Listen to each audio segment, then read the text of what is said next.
Okay students, सो आपका next class में स्वागत है।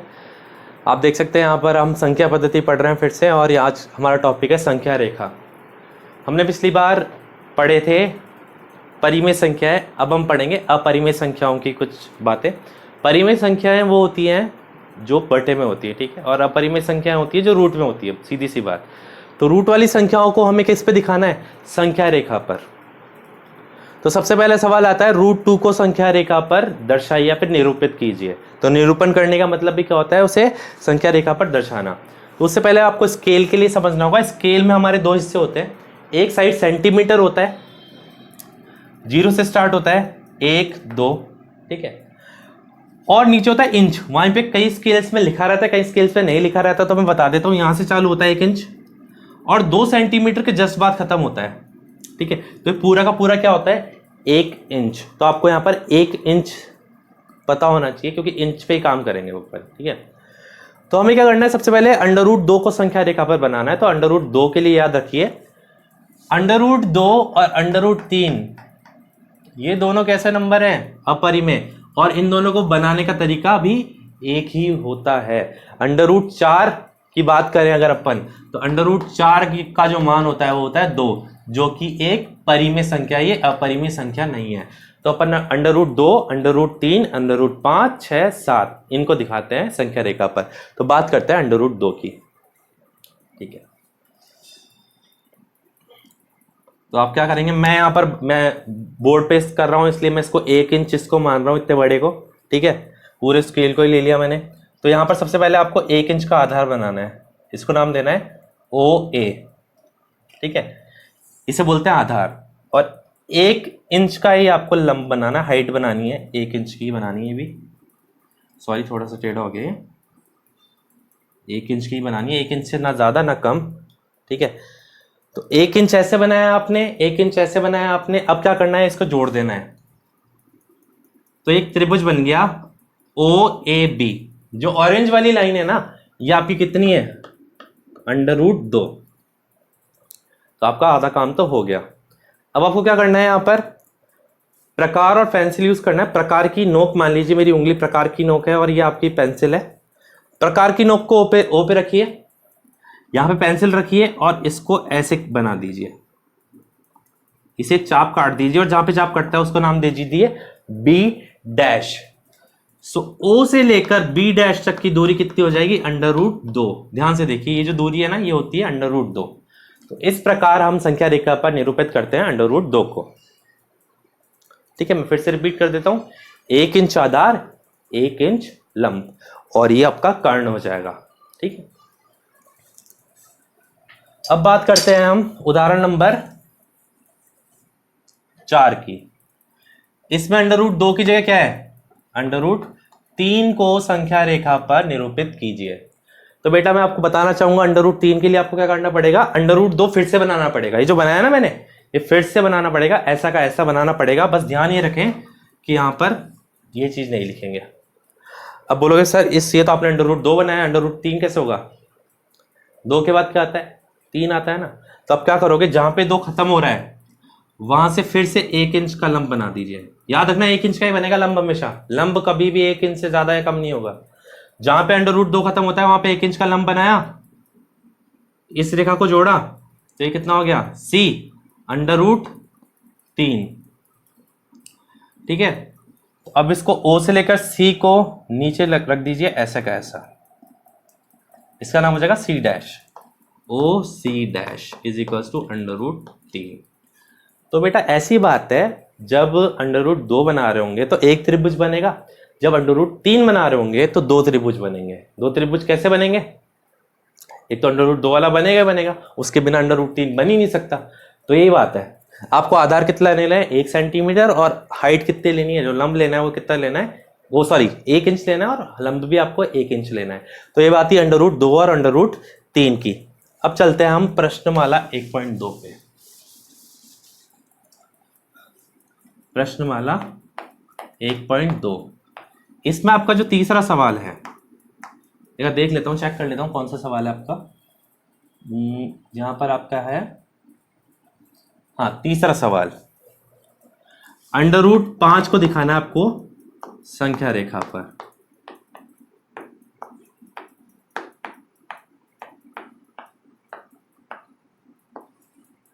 √5 को दिखाना है, ठीक।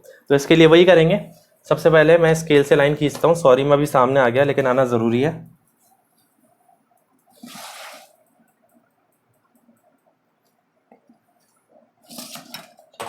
ये मैंने एक स्केल से लाइन खींच दी।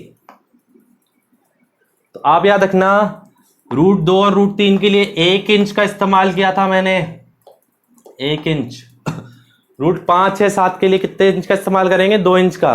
तो क्या करेंगे, सबसे पहले नीचे नापो, ओ एक नाम दे दो, ओ, ये 1 इंच, ये 2 इंच, ये 2 इंच की लाइन खींच दी। तो यहां पर आधार बदल जाएगा, आधार 1 इंच की जगह 2 इंच का हो जाएगा। जो लंब लेना है अपन को, लंब बेटा कुछ भी हो जाए, कितना ही रूट अपन को शो करना हो, हमेशा 1 इंच का ही रहेगा। अब क्या करना है, बस खत्म बात, जोड़ दो इसको, ओ और ए को जोड़ा, यहां पे रखा प्रकार आपका, पेंसिल खींची यहां तक, और ये अपना चाप कट गया। तो ओ से लेकर बी डैश तक कितना हो जाएगा आपका, √5। तो √5 के लिए 2 इंच का इस्तेमाल करेंगे। इसके आगे एक और लाइन खींचिए, √6 हो जाएगा। एक और लाइन खींचिए, √7 हो जाएगा। समझ रहे हैं बात को? अब यहां पर जो ध्यान देने वाली बात है वो ये है, बच्चों से मैं पूछता हूं, बच्चों √6 को आप दर्शाइए। ये सवाल मैंने पेपर में दिया। अब बच्चे क्या करते हैं, ये बना के लिख देते हैं √6। भाई √6 कैसे हो गया, तो √5 है। एक त्रिभुज बन गया, फिर एक और त्रिभुज बनाओगे तो बनेगा √6, उसके अगले एक और त्रिभुज बनाओगे तो बनेगा √7। तो ये कहानी है आपकी संख्या रेखा की। इसके बाद हमारे पास 1.2 में कुछ थ्योरी वाले सवाल हैं, उनको करते हैं हम। हाँ बच्चों, अब आपका जो पहला सवाल है, मैंने आपको पहले तीसरा सवाल करवा दिया था क्योंकि नंबर लाइन का था। अब जो आपका पहला सवाल है, इसमें सत्य असत्य बताना है। तो उससे पहले मैं आपको बता दूं वास्तविक संख्याएं क्या होती है। हमने पढ़ा है कि बटे वाली संख्या परिमेय होती है, बिना बटे वाली संख्या या फिर सॉरी रूट वाली संख्या अपरिमेय होती है। तो जब मैं परिमेय संख्या और अपरिमेय संख्या दोनों को पकड़ के एक थैले में बंद कर देता हूं, दोनों को पकड़ लिया मैंने, तो वो बनाती है वास्तविक संख्या। कुल मिला के वास्तविक संख्या के अंदर सारी संख्या आ जाती है, परिमेय हो गई, अपरिमेय हो गई, तुम्हारे पूर्णांक हो गए, पूर्ण संख्या हो गई, वास्तविक संख्या हो गई, मतलब सब, सॉरी वास्तविक संख्या बोल रहा हूं, तुम्हारी प्राकृत संख्या हो गई, मतलब सारी संख्या इसके अंदर आ जाती है। किसमें? वास्तविक संख्याओं के अंदर। वास्तविक संख्याओं के थैले में कुछ भी अछूता नहीं है, ठीक है। तो सबसे पहले पूछा है प्रत्येक अपरिमेय संख्या एक वास्तविक संख्या होती है, एक कथन सत्य है। सत्य है, क्यों सत्य है? लिखोगे, मैंने नहीं लिखा, आप लिखोगे मैं जो बोल रहा हूं। प्रत्येक अपरिमेय संख्या एक वास्तविक संख्या होती है, कथन सत्य है। सत्य के बाद लिखेंगे क्योंकि वास्तविक संख्याओं में अपरिमेय और परिमेय संख्याएं दोनों आती हैं। आपको ये चीज लिखनी है। इसके बाद आगे चलते हैं। संख्या रेखा पर प्रत्येक बिंदु √m होता है, जहां m एक प्राकृत संख्या है। यह थोड़ा समझने वाली बात है, इसका आंसर मैं नीचे लिखूंगा, लेकिन उससे पहले समझा देता हूं। ये संख्या रेखा है 1 2 3 4 5 6। तो सवाल कह रहा है कि है ना, एक किसी का रूट है क्या? एक का। 2 किसी का रूट है, मतलब वर्गमूल। 2 किसका वर्गमूल है? 4 का। 3 किसका है? 9 का। 4 किसका है? 16 का। 5 किसका है? 25 का। 6 किसका है? 36 का। तो संख्या रेखा पर सारे नंबर किसी ना किसी के वर्गमूल है। लेकिन अगर मैं इसमें नेगेटिव की तरफ जाऊं तो ये इसके संख्या रेखा पर नहीं आ रही क्या ये चीजें? तो -1 किसका है? अब ये बहुत बड़ी कंफ्यूजन है, बुक में आंसर कुछ और दे रखा है और जो मेरा पॉइंट ऑफ व्यू है कुछ और है, और वो ध्यान से सुनना बेटा। अगर मैं 2 का स्क्वायर करता हूं तो आता है 4, मैं -2 का स्क्वायर करता हूं तो भी कितना आता है? 4। मतलब -2 का स्क्वायर करूं या फिर 2 का स्क्वायर करूं, माइनस कहीं पे भी नहीं लगेगा। मतलब माइनस वाली संख्याएं भी किसी ना किसी का वर्गमूल होती हैं। तो कहने का मतलब ये सत्य है, सेकंड का उत्तर होगा सत्य, क्योंकि नेगेटिव संख्याओं को क्या बोलते हैं? धनात्मक संख्याओं का वर्ग। नेगेटिव बोलना था तो यहां पे ऋणात्मक आएगा। ऋणात्मक संख्याओं का वर्ग भी धनात्मक होता है। मतलब चाहे नंबर पॉजिटिव हो या नेगेटिव हो, कैसा भी हो, उसका जो स्क्वायर होता है, उसका जो वर्ग होता है, वो हमेशा पॉजिटिव आता है। तो ये कथन हमारा सत्य है। अगला है, प्रत्येक वास्तविक संख्या अपरिमेय होती है। वास्तविक संख्याएं परिमेय होती है क्या सिर्फ? यह है असत्य। आप लिखोगे वास्तविक संख्याएं अपरिमेय और परिमेय दोनों होती है। मैंने अभी भी समझाया था, परिमेय और अपरिमेय दोनों होती है। ये बोल रहा है सिर्फ अपरिमेय होती है, ऐसा नहीं है। परिमेय भी आ जाएगा और अपरिमेय भी आ जाएगा। तो ये था बच्चों कुछ आपके थ्योरी वाले सवाल। ठीक है, अब इसके बाद अपन एक सवाल बचा आपका, वो करते हैं।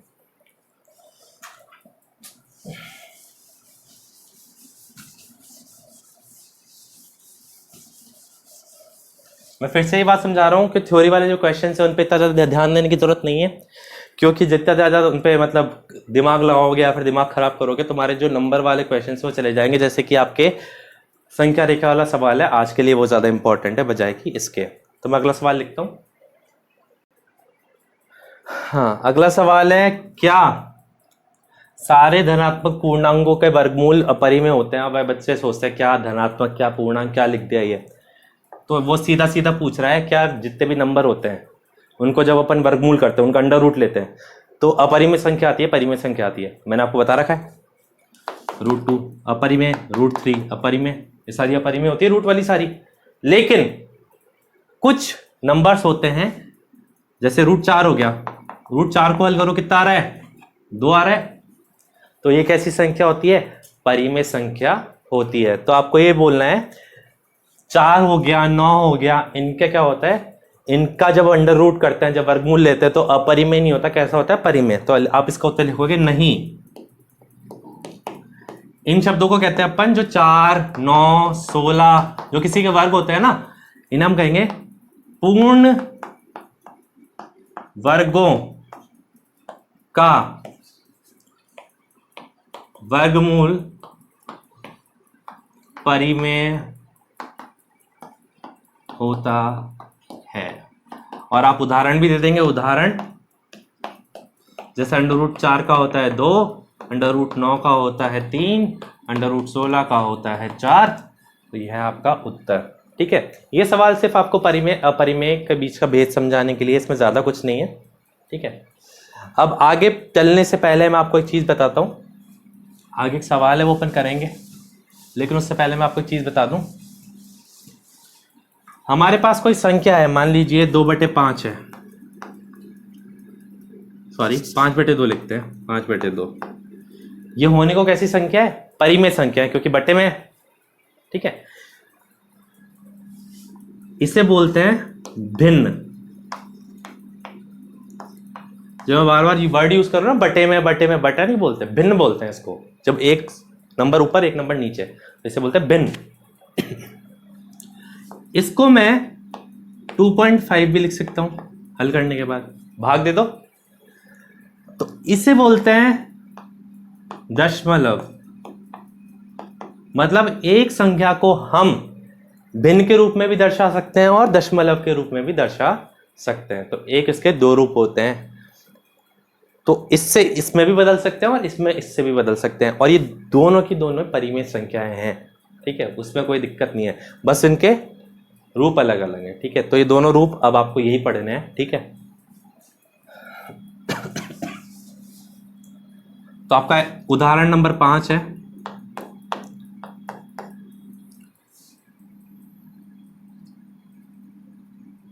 आपको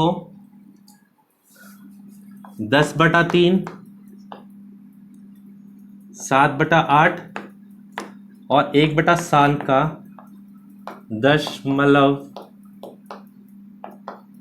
प्रसार लिखना है, मतलब इसको दशमलव में बदलना है। ठीक है, तो कैसे बदलेंगे? पहला है आपका 10/3। तो बेटा जो संख्या ऊपर होती है उसको अंदर लिखते हैं, जो संख्या नीचे होती है उसे बाहर लिखते हैं। ऐसा नहीं करते, कई बच्चे सोचते हैं जो बड़ा है उसको अंदर लिखो, जो छोटा है उसको बाहर लिखो। ऐसा नहीं है। 3 3 9, 1 बच गया, डिवाइड नहीं हो सकता, अब तो पॉइंट लगा देंगे।